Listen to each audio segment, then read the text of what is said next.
रेत से भरा हुआ एक सन्नाटा, तपता हुआ सहरा और आसमान के नीचे एक सवाल जो आज भी जिंदा है। क्या एक फर्द पूरे निजामे जुल्म के सामने खड़ा हो सकता है? क्या हक तादाद का मोहताज होता है? और क्या कुर्बानी तारीख का रुख बदल सकती है? ये कहानी है रसूल अकरम सल्लल्लाहु अलैहि वसल्लम के नवासे की।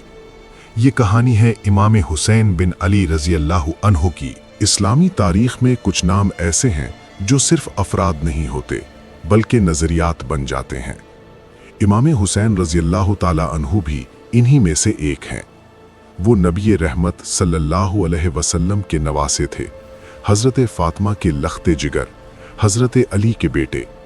लेकिन इमाम हुसैन की अजमत सिर्फ नसब से नहीं, उनकी अजमत एक उसूली मौक़िफ़ से जुड़ी है। ये दस्तावेजी कहानी हमें उस मकाम तक ले जाएगी जहां हक और बातिल आमने सामने खड़े थे।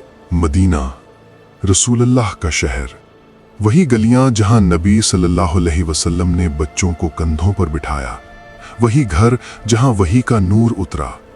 यहीं एक दिन रसूलुल्लाह ने हुसैन को गोद में लिया और फरमाया, हुसैन मुझसे है और मैं हुसैन से हूं।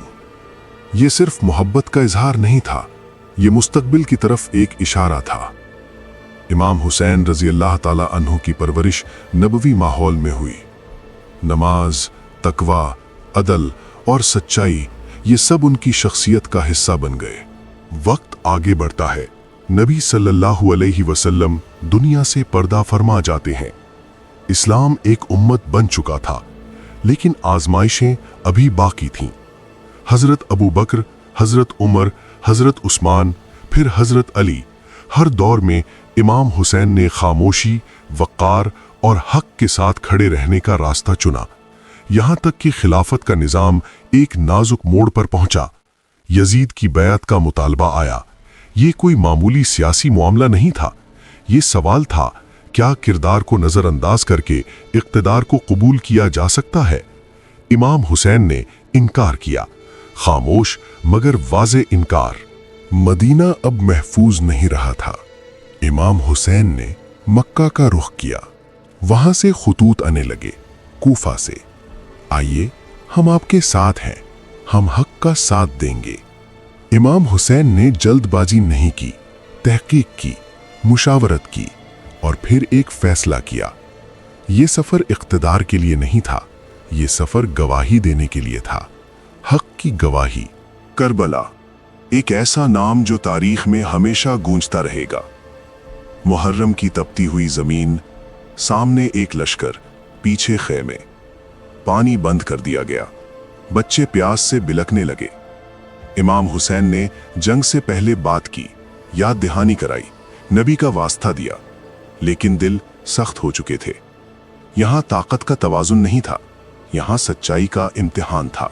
आशूरा का दिन, नमाज़े फजर के बाद खामोशी, फिर एक एक करके कुर्बानियां। अली अकबर रजी अल्लाह, कासिम रजी अल्लाह, अब्बास रजी अल्लाह। हर शहादत के साथ जमीन गवाही देती रही। आखिरकार इमाम हुसैन रजी अल्लाह तन्हा रह गए, जख्मों से चूर लेकिन अज़्म में मजबूत। ये कोई शिकस्त नहीं थी, ये ऐलान था कि हक कभी तन्हा नहीं होता, चाहे साथ देने वाले कम हों। इमाम हुसैन रजी अल्लाह शहीद हो गए, लेकिन उनका मौक़िफ़ जिंदा रहा। करबला हमें रोना नहीं सिखाती, करबला हमें झुकना ना सिखाती है। ये हमें सिखाती है कि सच हालात से नहीं बदलता। इमाम हुसैन ने हमें यह सबक दिया कि जुल्म के खिलाफ खामोशी जुर्म बन जाती है। आज की दुनिया में जहां हक को आसानी से बेचा जाता है, वहां हुसैन हमें याद दिलाते हैं कि उसूल की कीमत होती है और कभी-कभी वो कीमत जान होती है।